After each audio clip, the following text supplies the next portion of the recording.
Welcome back everyone to another video. Today we're going to see how to connect AirPods to Android phone. Firstly, open your AirPods case lid. For AirPod Max, just take them out of the case. Now press and hold the setup button on the back of the case, and when the LED light starts flashing white, your AirPods are ready to pair.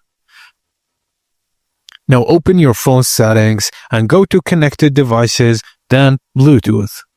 Make sure Bluetooth is on and toggle it if needed. Now wait for your AirPods to appear under available devices. Tap the AirPods name to connect, then a pop-up will appear. Just tap pair to confirm, and once connected, you'll see a confirmation notification that the LED on your AirPods case will turn solid white, and you're all set. Your AirPods are now paired with your Android phone, ready for calls, music, and more. And that's it guys, as simple as that. Thank you for watching, and please don't forget to like and subscribe for more tips and tricks like this.